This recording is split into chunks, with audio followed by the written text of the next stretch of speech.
avec Antoine Fenault. Bonjour Antoine. Bonjour Philomé. Nous commençons évidemment votre revue de presse par cet accord de cessez-le-feu à Gaza. A commencer naturellement, et vous l'imaginez Philomé, par la presse israélienne. Cette dernière, vous allez le voir, retient avant tout une chose. Ce deal, c'est celui de Donald Trump. Je voulais vous proposer la une assez éloquente du Jérusalem Post, grand quotidien conservateur israélien, qui met donc cette silhouette de Donald Trump à sa une avec tous les otages israéliens à l'intérieur de sa silhouette, et ce titre, Is Bringing Them Home, il les ramène à la maison, car c'est bien le président américain pour le quotidien qui a permis cet accord. C'est aussi l'avis partagé par le plus à gauche, Haaretz, que vous voyez juste ici, qui se veut plus factuel.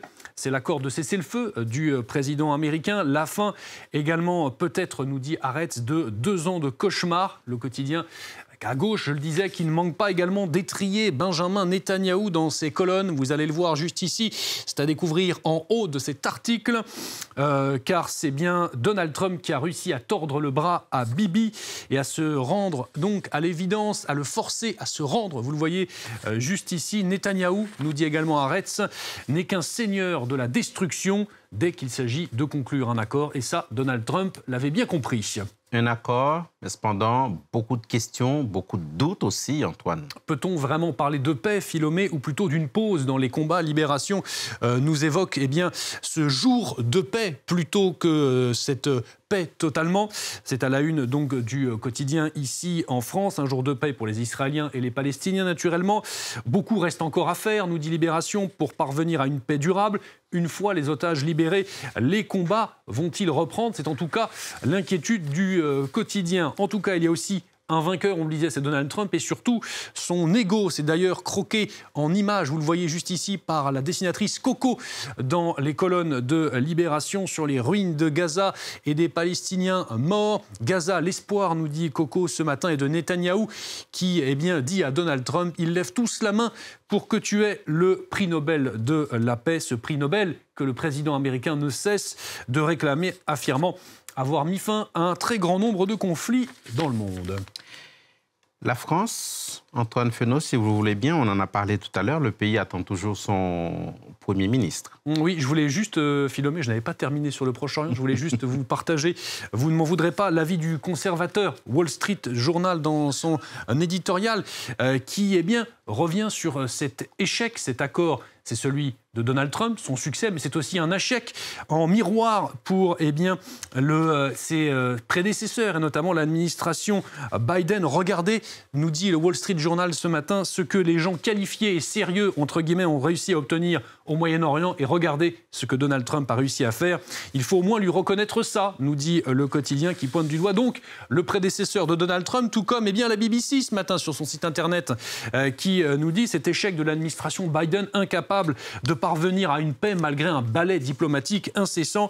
2 raisons à ça, nous dit la BBC. Tout d'abord, Trump a de très bonnes relations avec Netanyahou, bien plus que Joe Biden. Ça a donc facilité les choses. Et il y a aussi la très bonne entente également de Donald Trump avec les pays arabes, avec un déclencheur notamment, nous dit la BBC, les frappes israéliennes sur le Qatar. C'est le point de bascule pour Donald Trump, le moment où il a décidé de mettre une pression maximale sur le Premier ministre israélien. On enchaîne donc par Libération, par la politique française. On y vient, Philomé, je vous savais impatient.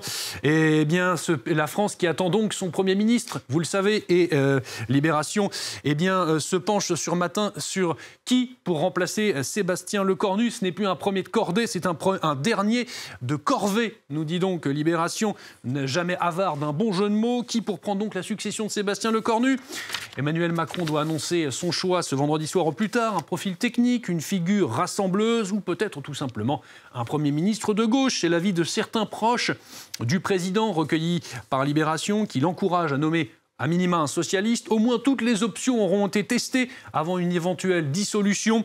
Lâche donc un de ses proches du président. En tout cas, il faudra quelqu'un de totalement déconnecté des ambitions présidentielles de 2027, nous dit Libération. et le temps presse.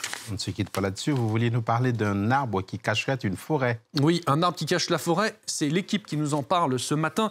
C'est le football qui est devenu le cache-misère au Maroc d'une génération. L'équipe s'est donc rendue, vous le voyez, au Maroc, où le football est au cœur de la jeunesse, de cette jeunesse, cette fameuse génération Z qui se mobilise en ce moment avec un sport à la fois source de fierté, nous dit l'équipe, et de colère. Le football, on en a marre des investissements pour le foot et pas pour le reste, lâche un jeune Marocain désabusé, car le quotidien nous le dit.